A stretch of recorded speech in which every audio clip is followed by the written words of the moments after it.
The most powerful message Queen Elizabeth II ever sent didn't come from a palace balcony, wasn't broadcast at Christmas, and didn't appear in any official decree. Instead, it lived quietly in the shadows, sealed, private, and intensely personal. And yet, that silent gesture might reveal more about the future of the British monarchy than any public speech she ever delivered during her 70-year reign. When Queen Elizabeth II passed at Balmoral Castle in September 2022, the world's eyes instantly zoomed in on ritual and spectacle. Cameras caught the thunderous gun salutes, the endless waves of mourners stretching through London, and the stately processions rolling through historic streets. Every frame screamed history in the making. But behind those public moments, a far more intimate story was unfolding behind palace doors.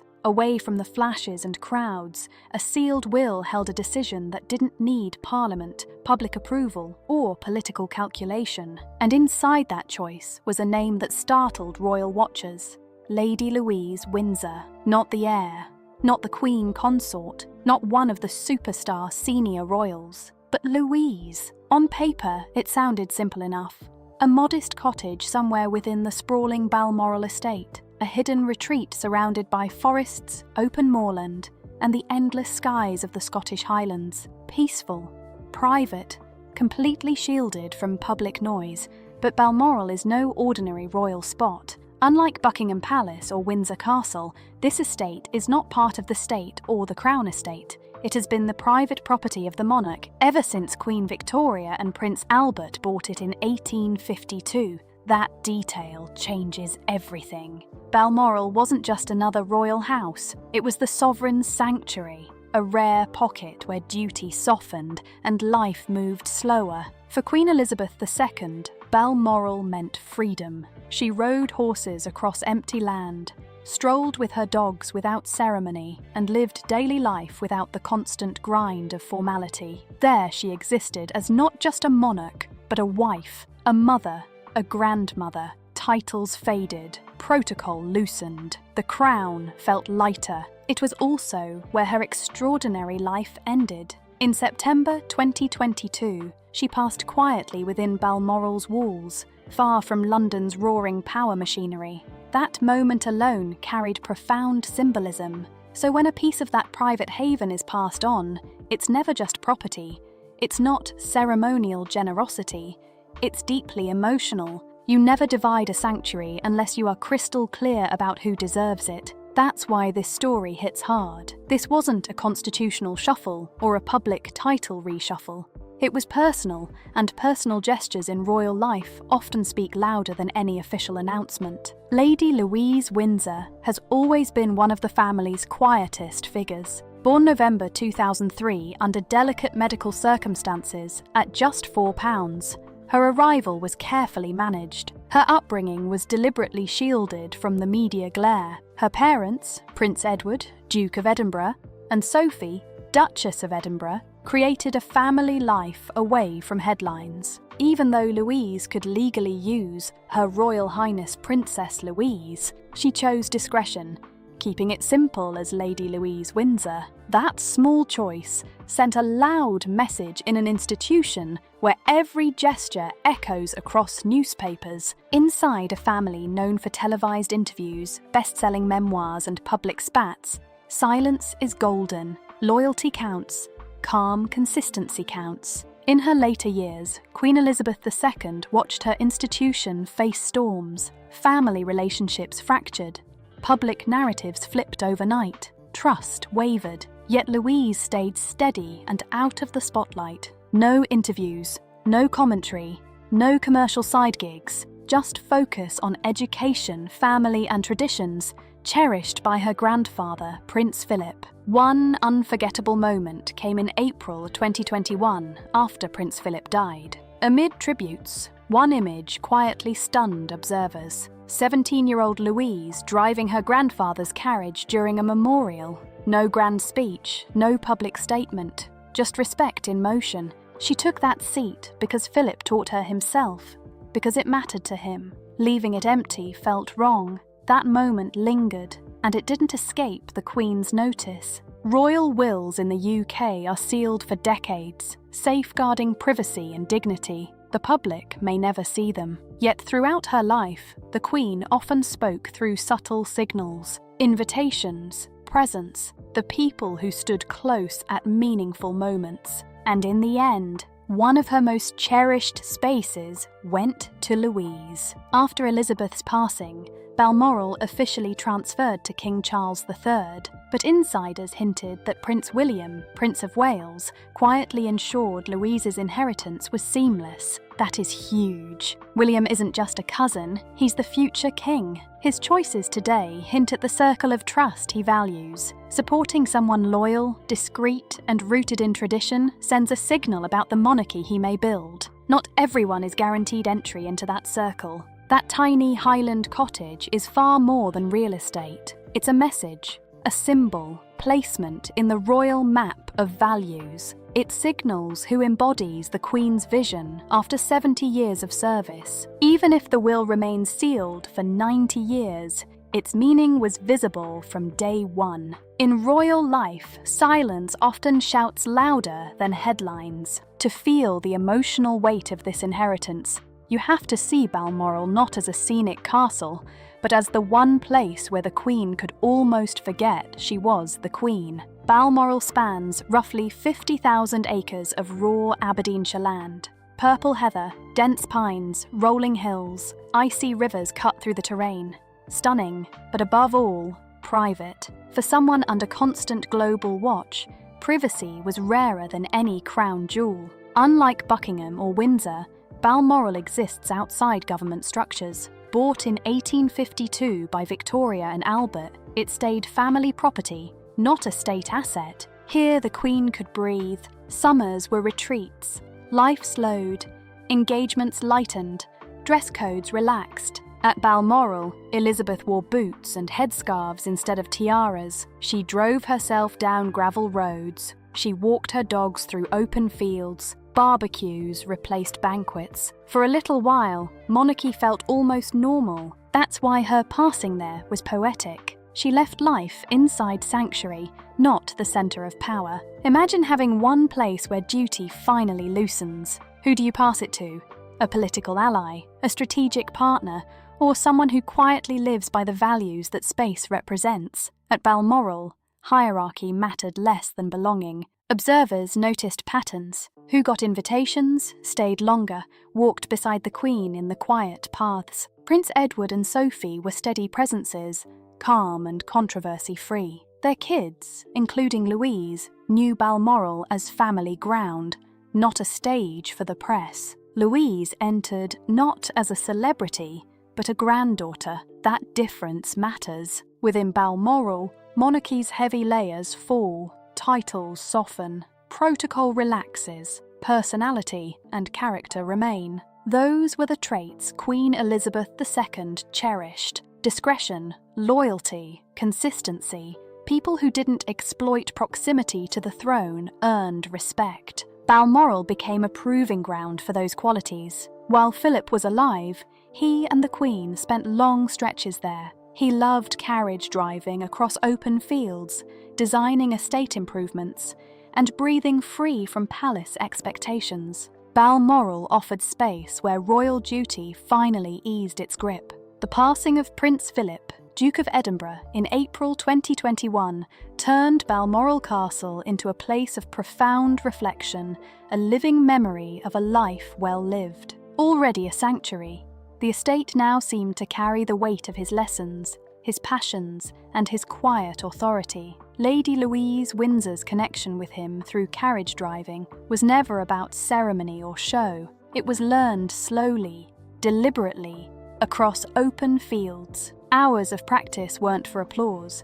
They were for patience, focus, resilience. Conversations unfolded in the calm of the estate, far from cameras, surrounded only by trees and gravel paths. Silence became the lesson. Balmoral remembers, and inheriting even a small cottage there isn't just getting a house. It's entering a circle of private history, trust, and legacy. Balmoral is dotted with multiple residences, each with its own story and purpose. Cregorwan Lodge and KRA were traditionally used by family before the main summer season. Smaller cottages are scattered across the estate, private havens for relatives and trusted guests. Their positions are deliberate, close enough to feel connected, far enough to preserve personal space. These aren't just homes, they're signals. They mark who belongs, who is trusted, and who shares the inner rhythms of the family. Giving someone one of these properties is a subtle but profound royal gesture. No fanfare,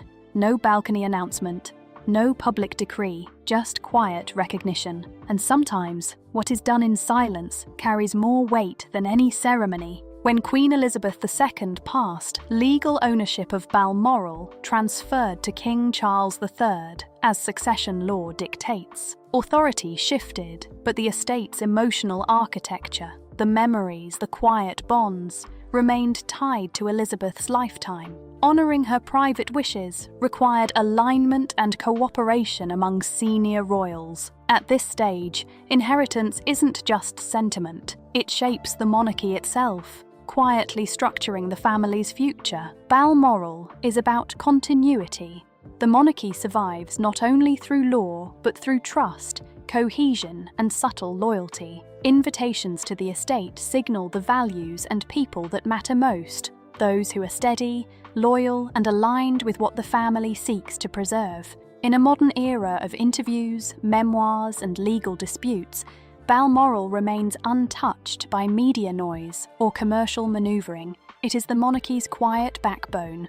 Placing Lady Louise Windsor within that landscape signals stability. In a constitutional monarchy, under modern scrutiny, stability is currency. Generational symbolism matters too. Queen Victoria bought Balmoral. Elizabeth preserved it. King Charles III now stewards it. Each generation leaves its imprint. By positioning Louise within this continuity, Elizabeth signalled she saw traits of discretion, steadiness, and loyalty. Not ambition, not opportunism. She chose character over spectacle. Balmoral isn't a place for performance. It's where the monarchy remembers itself in private. Receiving a piece of that world is profound. It signifies trust, acceptance, and true belonging. In a family defined by privilege and pressure, belonging is rare and more valuable than any title. If Balmoral represents belonging, then Lady Louise embodies the kind of belonging Elizabeth quietly protected. Her inheritance is more than property.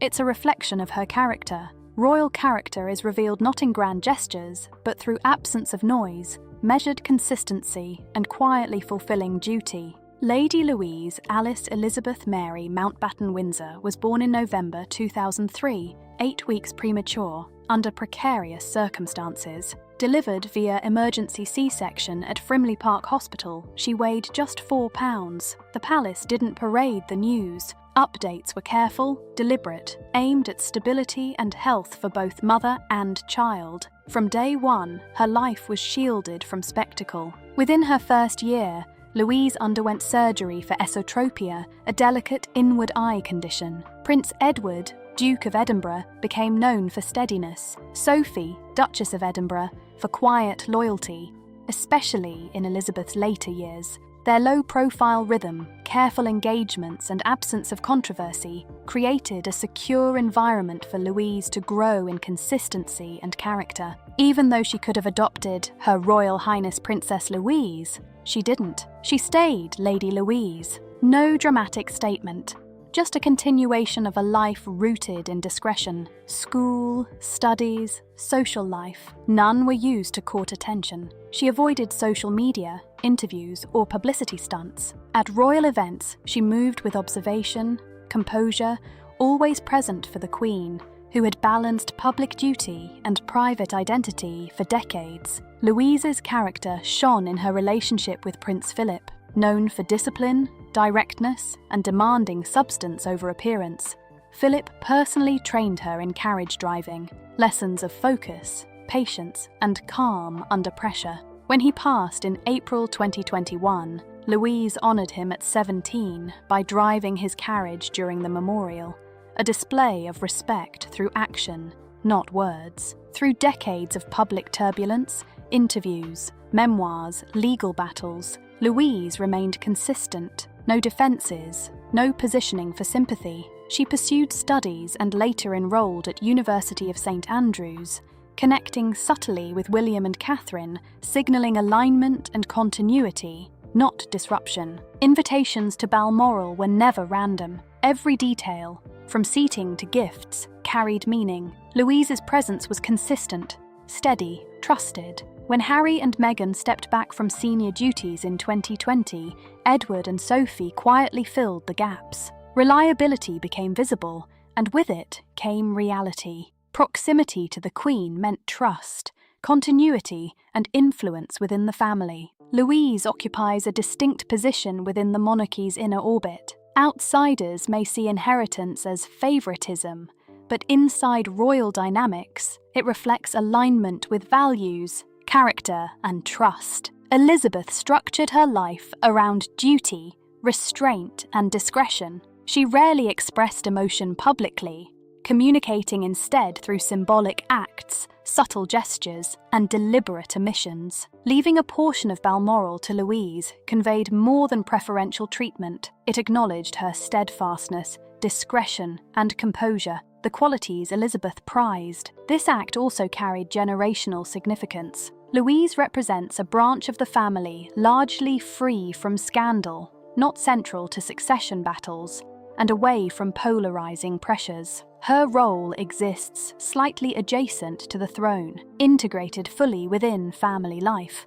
offering flexibility and influence without upsetting hierarchy. For a monarch attuned to fragile balance, such steadiness is priceless. In a family where public visibility can fracture relationships, quiet reliability is extraordinary power. Elizabeth spent decades safeguarding the monarchy, orchestrating controlled evolution, modernizing without compromising core principles. In Louise, she may have recognized a custodian of this subtle equilibrium, a family member who would preserve the tone, cohesion, and dignity of the institution. In royal culture, tone outweighs legal authority and public spectacle. This careful alignment continued with Prince William after Elizabeth's passing in September 2022. Balmoral legally transferred to King Charles III, but inheritance is never only legal, it's relational, reflecting trust and coherence. Ensuring Louise retained her cottage required careful navigation and strategic support from senior family members. Palace sources report that William actively oversaw the process, guaranteeing her position remained secure and respected. William's role in this scenario extends far beyond the actions of a supportive cousin. As the heir apparent, every decision he takes is scrutinized as rehearsal for future kingship. His choices signal strategic priorities, influence alliances, and help shape the architecture of the monarchy's internal structure. William has witnessed firsthand how fragile cohesion can be. He grew up amid the public dissection of his parents' marriage, and later observed the effects of his brother Prince Harry, Duke of Sussex, stepping outside traditional royal frameworks. The consequences were unmistakable: distance, distrust, and structural recalibration. In contrast, Louise has remained firmly aligned with the institution, discreet, loyal, and steadfast. She represents the quieter branch of the family, functioning without complaint and without seeking the spotlight. William's actions were thus about continuity management rather than favoritism. In a modern context, where narratives evolve at digital speed and silence no longer guarantees respect, the monarchy must foster individuals capable of stabilizing the institution rather than exacerbating division. Louise exemplifies precisely that quality. This necessity became even more pressing in February 2024, when Buckingham Palace announced that King Charles was undergoing treatment for cancer following an enlarged prostate diagnosis. The public revelation, while limited in medical detail, reinforced perceptions of transition within the monarchy. William stepped into a more visible and active role, expanding state duties, diplomatic appearances, and functioning as a de facto stabilizer. In this climate, ensuring that Louise's inheritance proceeded without obstruction was not merely ceremonial, it reaffirmed the principle that loyalty and alignment are recognized and protected, reinforcing the monarchy's operational integrity. The Duke and Duchess of Edinburgh, Edward and Sophie, have similarly assumed expanded responsibilities with minimal public drama. Their consistent, low-profile presence reinforces a reliable operational core within which Louise sits securely. By contrast, figures like Prince Andrew, sidelined after controversy, and Prince Harry, physically and structurally removed from the monarchy, illustrate the consequences of deviation. William's safeguarding of Louise emphasizes that reliability, discretion, and alignment carry tangible value for the future of the institution. Perception is as crucial as protocol in the modern monarchy. Publicly aligning with steady, trusted figures provides reassurance internally and externally. Balmoral itself is deeply symbolic in this context. More than a residence, it is Elizabeth's private refuge, carrying profound emotional and historical capital. Preserving Louise's place within the estate affirms respect for the Queen's legacy and ensures that the values she prioritized, discretion, loyalty, and measured restraint, remain operationally reinforced. These qualities, historically unevenly distributed across the family, become touchstones for governance and continuity. While such interventions can appear exclusionary, they reflect the practical necessity of a streamlined, focused, and emotionally coherent monarchy in an era of heightened scrutiny. William's role also has a mentorship dimension.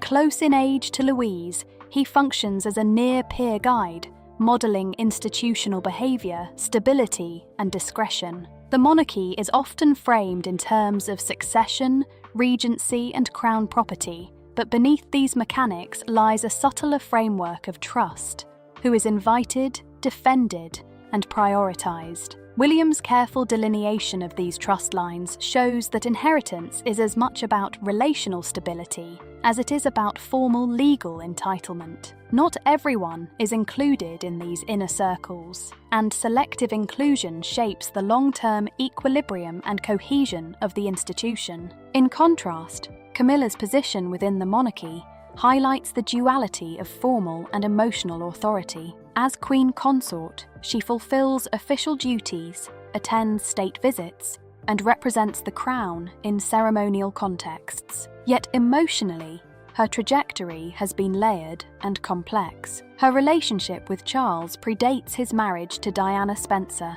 a history subjected to decades of intense scrutiny. The narrative surrounding Charles and Diana's fractured marriage culminated in Diana's 1995 interview, watched by over 20 million viewers in the United Kingdom. That broadcast reshaped public perception almost overnight, inflicting immediate reputational damage on Charles, while entwining Camilla within a long-standing narrative of controversy and personal scrutiny. Charles and Camilla's eventual marriage in April 2005, conducted as a civil ceremony at Windsor Guildhall, further underscored the subtleties of royal optics. The Queen's absence from the ceremony itself, though accompanied by a reception at Windsor Castle afterward, reinforced the notion that formal authority and emotional resonance often move along parallel, occasionally divergent, tracks within the monarchy. Despite these complexities, Camilla has solidified her position,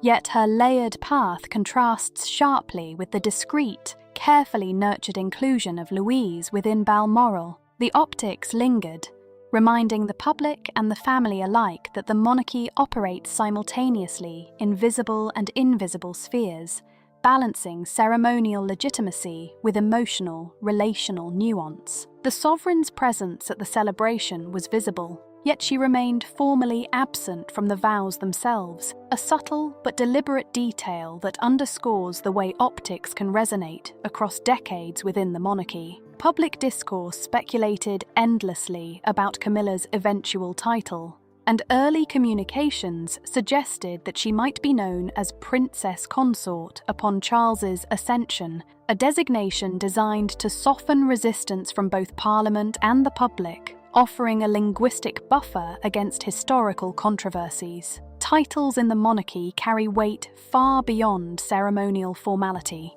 They carry centuries of precedent, emotion, and expectation. The title of Queen Consort, in particular, is steeped in history, reflecting both power and delicate emotional politics, requiring not only parliamentary recognition, but public acceptance and, perhaps most sensitively, a quiet reconciliation within the family itself. During the Platinum Jubilee in February 2022, which marked 70 remarkable years of Elizabeth's reign, a carefully measured statement articulated the Queen's private wish that Camilla should be known as Queen Consort when the time came.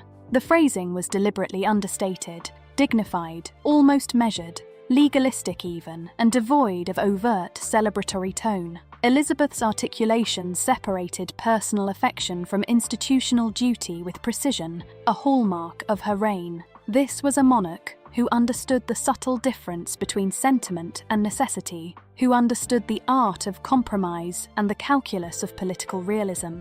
By supporting Camilla's title, Elizabeth stabilized Charles's eventual reign, reducing ambiguity and preempting potentially protracted debates about protocol. Yet private decisions, such as a will or bequest, operate on a different plane entirely. They are unmediated by public opinion, free from parliamentary oversight, and reflective of deeply personal judgment. If Elizabeth chose to leave a cherished portion of Balmoral to Lady Louise, rather than redirect it to Camilla, it should not be read simplistically as rejection. Balmoral was never merely about constitutional rank, it was about emotional trust, longevity, and alignment with the monarch's vision for continuity and discretion. Camilla's interactions with Elizabeth in later years were described as respectful, steady, and professional, yet warmth in public does not always translate into intimacy or personal belonging. Belonging within Elizabeth's household was earned through years of loyalty, quiet service, and alignment with the institution's tone. Camilla's journey into the royal family was historically turbulent,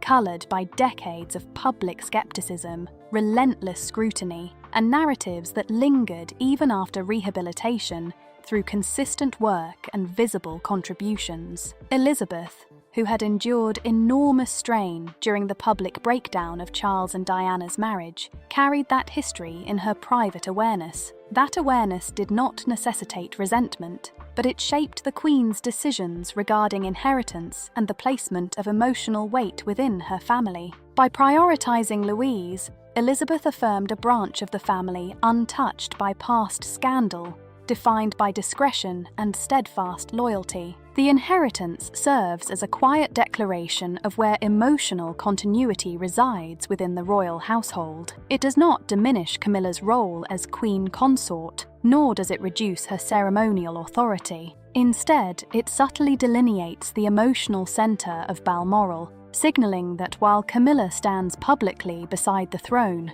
the core memory and symbolic stewardship of Elizabeth's refuge rests elsewhere. Generational alignment also factors heavily into these decisions. Camilla's identity within the monarchy is tightly intertwined with Charles. Her authority flows directly from their partnership, yet when William ascends the throne, she transitions to Queen Dowager, a role that maintains respect but gradually shifts operational influence away from decision-making at the heart of the institution. William's emerging inner circle, anchored by Edward, Sophie, and potentially Louise, indicates a deliberate reorientation toward trust, stability, and continuity rather than spectacle or hierarchical entitlement. His loyalty to his mother's memory is well documented, and while he maintains public civility with Camilla, the emotional landscape is layered and nuanced. Elizabeth's private bequest to Louise adds texture and depth to this arrangement,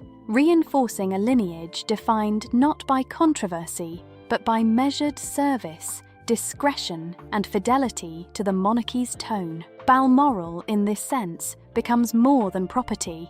It becomes a site of symbolic stability, where the monarchy's emotional continuity is preserved across generations. The strategic dimension of this inheritance is intertwined with recent transitions in the monarchy. King Charles's public announcement in February 2024 that he was undergoing treatment for cancer following an enlarged prostate diagnosis introduced new considerations for succession planning and internal stability. While Charles continues to fulfill public duties, his schedule is carefully managed, and his visibility fluctuates depending on treatment and health. In this climate, William's role has shifted from theoretical heir to operational actor, each public engagement and private decision reinforcing the framework of a monarchy preparing for eventual transition. Modern scrutiny, both financial and public, has accelerated consolidation within the royal family. Extended relatives, who once occupied diverse operational roles and patronages, are now fewer in number, reflecting a more focused institution that prioritizes reliability over diffuse presence. The withdrawal of Prince Andrew and the overseas relocation of Prince Harry and Meghan has further reduced the operational core, leaving fewer individuals capable of sustaining stability. Within this concentrated structure, loyalty, discretion, and alignment are now strategic capital, and Louise occupies a secure position within this trusted network. Balmoral itself functions as a geographical and symbolic anchor. It is a place where familial tensions can cool, where difficult conversations unfold without the glare of cameras, and where children can play freely in private, unobserved by the press. It was the location where Queen Elizabeth passed,